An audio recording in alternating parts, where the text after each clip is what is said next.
한국의 의료 시스템은 흠잡을 데 없는 수준으로 국제적으로 인정받고 있습니다. 지옥 같았던 투병 생활 이제는 천국 같은 한국 생활. 여러분은 한 번쯤 해외로 이민을 가고 싶다는 생각을 해본 적이 있으신가요? 우리가 외국으로 떠나고 싶어 하는 만큼 마찬가지로 해외에서 한국으로 이민을 오고 싶다고 생각하는 사람들도 많이 있습니다. 오늘은 한국에서 살고 있는 핀란드 여성의 사연을 소개해 드리려고 하는데요. 그녀는 한국에서 살고 싶다는 꿈이 있었지만 바쁜 일상을 살다 보니 그 꿈은 그저 뒤로 미뤄둘 수밖에 없었다고 합니다. 하지만 그녀가 희귀병에 걸리게 되면서 그 선택이 몹시도 후회스러웠다고 하는데요. 무엇 때문에 열심히 살아온 걸까 하는 회의감을 느꼈다고 합니다. 그런데 희귀병에 대한 치료법이 한국에 있다는 소식을 듣고 그녀는 곧바로 한국행을 결정했다고 하는데요. 과연 그녀에게는 무슨 일이 있었던 걸까요? 함께 살펴보겠습니다. 핀란드 여성의 사연입니다. 안녕하세요. 제 이름은 아니카입니다. 지금은 한국에 산지 5년 정도 된 핀란드인이에요. 계속 핀란드에서 살아온 제가 왜 한국에서 살고 싶다는 생각을 하게 되었는지 이야기해볼까 합니다. 제가 25살이었을 때 갑자기 식중독 같은 증상이 찾아왔어요. 그래서 병원에 갔는데 의사는 원인 불명의 급성장염이라고 했습니다. 약을 먹고 치료를 한 결과 구역질이나 설사가 사라지기는 했지만 복통이나 알 수 없는 컨디션 불량은 계속되었어요. 심할 때는 복부의 통증 때문에 직장에 출근을 할 수 없는 경우도 덜어 있었습니다. 그래서 여러 병원을 돌아다니면서 다시 진찰을 받아보기 시작했는데 한 달 정도 지났을 때에야 정확한 병명을 알게 되었습니다. 그 병명은 궤양성 대장염이었어요.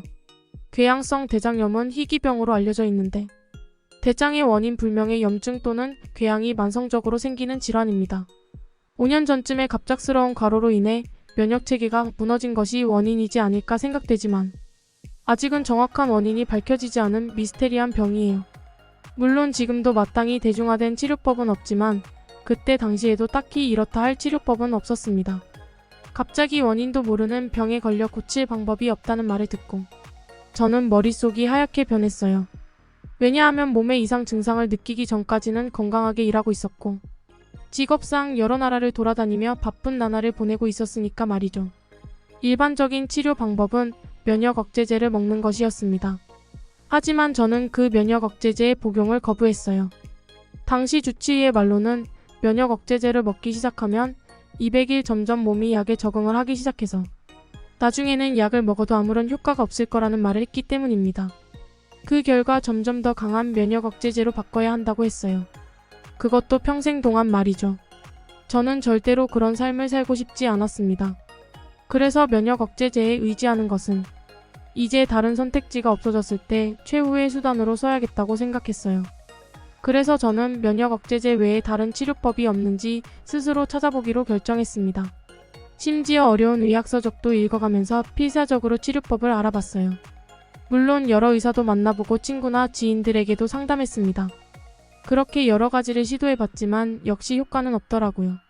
그때 당시의 절망감은 지금도 생생히 기억하고 있는데 솔직히 그때는 인생이 끝났구나 라는 생각이 들었습니다. 더욱더 슬펐던 점은 그렇게 절망을 하고 있는 동안에도 증상은 계속해서 진행되었다는 사실이에요. 아픈 것 중에 가장 힘들었던 것은 배고픈데도 식사를 할 수 없는 거였습니다. 씹어야 하는 음식을 먹으면 장 속에 마치 소금을 뿌린 것처럼 심각한 통증이 엄습해 옵니다. 그래서 입으로 먹을 수 있는 거라곤 단백질 가루를 물에 푼 것뿐인데 정말 맛이 없어요. 오직 생명을 이어나가기 위해서 입에 넣는다는 생각으로 마셨습니다. 그리고 복통은 24시간 지속되기 때문에 잠을 잤다고 해도 통증 때문에 금방 깨어나게 돼요. 또한 먹은 것이 없어서 화장실에 가면 피 섞인 점액밖에 나오지 않습니다. 증상이 제일 심했을 때는 보름 만에 체중이 15kg나 빠지기도 했어요. 그때 저의 몸은 가죽과 뼈밖에 없는 상태였습니다. 이러니 일도 못 가게 되고 결국은 다니던 일도 그만두게 되었어요. 그리고 떨어져 있던 부모님 집으로 돌아가 멍하니 하루하루를 보내야만 했습니다.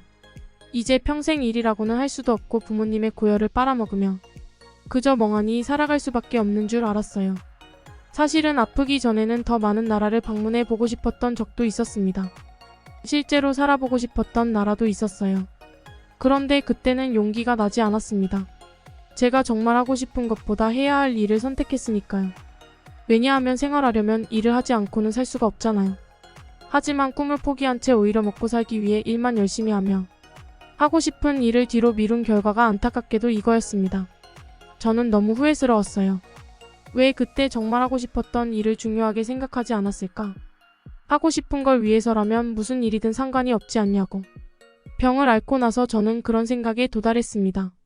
그래서 실제로 어느 나라에서 살고 싶어 했었냐면 그건 한국이었어요.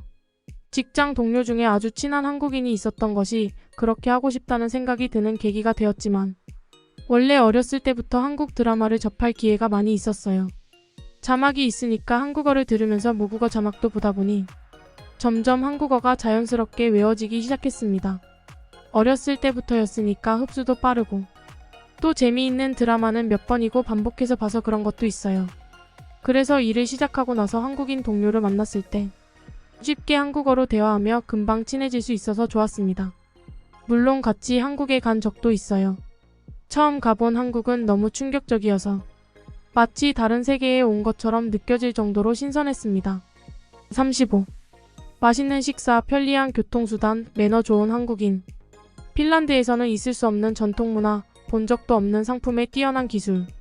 지금까지 여러 나라를 돌아다녀 봤지만 이렇게 신기하고 환상적인 나라는 한국뿐이었습니다. 늦은 밤이 되어도 거리는 밝았고 즐겁게 술을 마시는 사람들이 있어서 마치 아침도 밤도 없는 나라인 것처럼 느껴졌어요. 물론 매력적인 것만 있는 것은 아이라이였어요. 동료의 말로는 한국에서 생활하면 야근이 많아서 업무 강도가 세고 상사와의 관계 때문에 스트레스를 받는 일이 많다고 했습니다.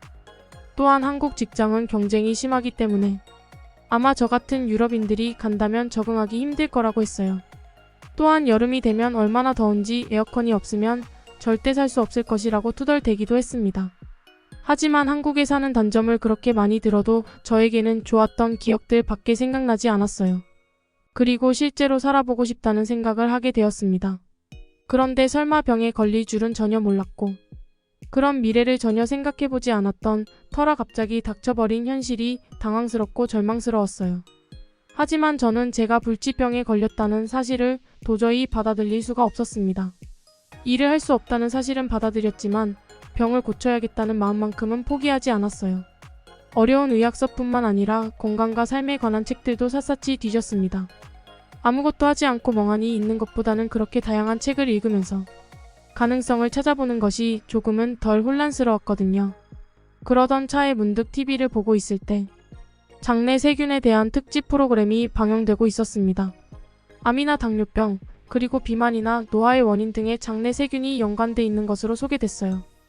또 항생제 투여로 장내 세균의 균형이 깨지면 한 세균이 비정상적으로 번식함으로써 장내 염증을 일으킨다고 했습니다. 궤양성 대장염에 대해서도 언급하고 있었는데 미국에서 건강한 사람의 장내 세균을 이식하는 변이식요법이라는 것이 시행되어 좋은 결과를 나타내고 있다는 사실을 알게 되었어요. 저는 급하게 그 이식을 할 수 있는 병원이 없을까 하고 혈안이 되어 찾았지만 아쉽게도 핀란드에서는 찾을 수가 없었습니다. 미국에 가면 가능할지도 모르지만 막대한 비용을 제가 감당할 순 없었어요. 그래서 역시 치료하는 것은 불가능한 것인가 하고 슬퍼하고 있었습니다. 그런데 그때 그 일을 계기로 한 줄기 신락 같은 희망을 발견하게 되었어요. 핀란드뿐만 아니라 같은 병으로 고생하고 있는 여러 나라의 사람들과 접촉을 하고 싶어서 SNS 계정을 만들었는데 그 변이식요법에 대해 한국에서 임상 연구가 이루어지고 있다고 말하는 한 사람을 찾았습니다. 저는 바로 그 사람에게 메시지를 보내서 그 정보에 대해 알아보려고 했어요. 그러자 그는 한국에서 극적으로 증상이 좋아지고 식사도 잘하고 있다고 했습니다. 저와 마찬가지로 일도 못하고 모든 일상을 포기하고 있었는데 덕분에 일에도 복귀할 수 있었대요. 그는 병이 발병한 지 1년 만에 그곳을 알게 되었다고 했습니다. 처음에는 한국의 어느 대학 교수에게 상담만 하려고 했었는데 증상이 빠르게 악화되면서 교수의 연구에 직접 참여하게 되었다고 해요. 교수로부터 치료 내용에 대해 자세히 이야기를 들어보니까 충분히 납득할 만한 수준이었고 그 다음 달부터 2주에 걸쳐 3종류의 항균제를 복용하기 시작했다고 했습니다. 처음에 항균제를 복용한 이유는 일단 장내 세균을 극한까지 줄이고 무균 상태에 가까운 환경으로 장을 초기화시키기 위해서였대요. 그게 끝나면 드디어 이식을 하게 되는데 그때 교수님 말로는 누구의 장내 세균을 이식하는 게 좋은지 여러 가지 검사를 통해 최적의 대상을 찾는다고 했답니다.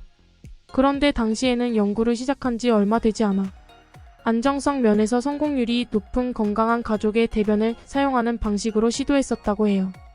그래서 그는 친형의 변을 사용했다고 했습니다. 체질적으로도 친형이 자신과 가까울 것 같다고 생각했대요. 참고로 변이식요법은 산소에 닿지 않는 환경에서 변을 생리식 염수와 혼합하고 거기서 추출한 장내 세균 용액을 내시경을 통해 장내에 이식하는 겁니다. 그는 수술 후 마취에서 깨어났을 때 분명한 컨디션 변화를 느꼈다고 해요.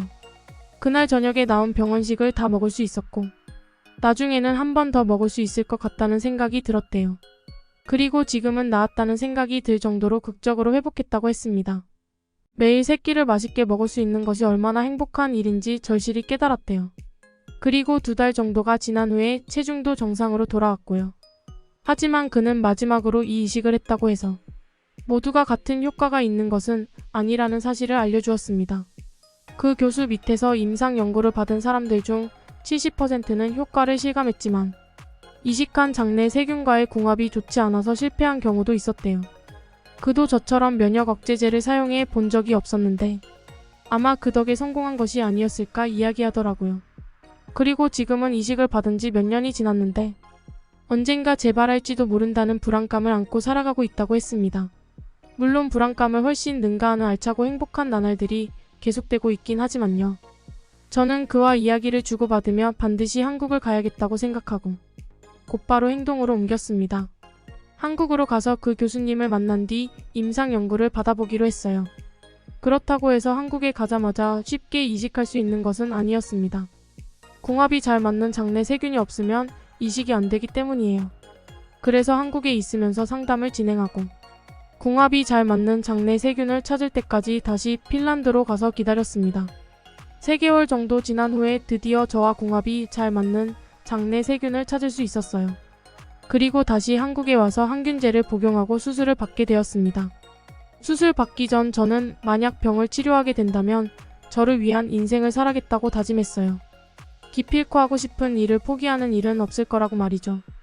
이식 수술은 무사히 성공적으로 마칠 수 있었습니다. 그가 말했던 것처럼 저는 계속 괴로워하던 아픔이 거짓말처럼 사라졌어요. 그날 나온 병원 음식을 먹으면서 눈물이 흐를 정도로 맛있다고 느껴져 하나도 남기지 않고 모두 먹을 수가 있었습니다. 평범하게 밥을 먹고 통증이 없는 삶을 산다는 것이 이렇게나 행복한 일이라는 사실을 실감할 수 있었어요. 제가 이렇게 나을 수 있었던 것은 물론 교수님 덕분이었지만 지지해준 친구나 가족 그리고 특히 SNS를 통해 치료 방법을 알려준 그 사람의 도움이 없었다면 절대 불가능했을 거예요. 그리고 저는 결국 한국에서 살기로 결정했습니다. 그리고 모든 저축을 사용해서 한국 생활을 할 수 있는 비용을 마련했어요. 한동안은 직장에서 알게 된 한국인 동료의 도움을 받아 생활했습니다. 그리고 이제는 완전히 아프기 전과 같아질 정도로 완치가 되었어요. 그리고 5년이 지난 지금까지도 다시 재발하는 일은 없었습니다. 교수님을 3개월마다 만나면서 정기적으로 장내 환경을 체크받고 있어요. 지금은 코로나 때문에 변이식요법에 대한 접수는 받고 있지 않는 것 같지만 언젠가는 같은 병을 앓고 있는 사람들이 모두 완치될 수 있도록 완벽한 치료법으로 발전할 수 있기를 바랍니다. 그리고 지금까지 건강하게 살아가고 있는 모든 사람들에게 이야기하고 싶어요. 단지 오늘 하루를 위해 자신이 하고 싶은 일을 쉽게 포기하지 않았으면 좋겠습니다. 남들이 어떤 이야기를 하고 어떤 생각을 하든지 남들의 인생을 쫓아갈 필요는 없다고 생각해요. 왜냐하면 내 인생은 나의 것이기 때문이죠. 저는 아픔을 겪고 나서 제 인생의 가장 큰 적이 저였다는 사실을 알 수 있었습니다. 그래서 여지껏 제가 하고 싶다는 모든 것들을 억누르며 포기하는 삶을 살아왔던 거죠. 하지만 저처럼 후회되는 삶을 살 수도 있으니 언제나 꿈을 향해 도전했으면 좋겠습니다. 그리고 저에게 2번째 인생을 살게 해준 한국의 교수님과 응원해준 한국인들에게 정말로 감사드려요. 어떻게 보셨나요? 한국에 오면서 병도 치료하고 소중한 인생도 되찾을 수 있었던 핀란드 여성의 사연이었습니다. 이 사연을 알게 된 후 저는 혹시나 제가 소중한 시간을 낭비하고 있는 건 아니었는지 되돌아보는 계기가 되었는데요. 인생은 한 번뿐이라는 말은 누구나 알고 있지만 건강한 사람들은 그것을 쉽게 잊을 수밖에 없습니다. 그래서 건강이나 가족 등 소중한 것을 잃고 난 후에야 비로소 후회하는 것이 바로 우리들 인간의 습성인데요. 오늘은 핀란드인 아니카 MI의 경험을 통해 하고 싶은 일에 대해 망설이지 말자는 좋은 교훈을 얻었습니다. 그리고 이런 아니카처럼 한국을 방문해보고 여러 가지 이유 때문에 한국에서 살아가고 있는 외국인들이 많이 있는데요. 이제 한 해가 가고 새해가 오는 만큼 모두가 행복한 날들을 보낼 수 있었으면 좋겠네요. 한국에서 만성 질환을 고쳤다니 다행입니다. 건강하고 행복하세요.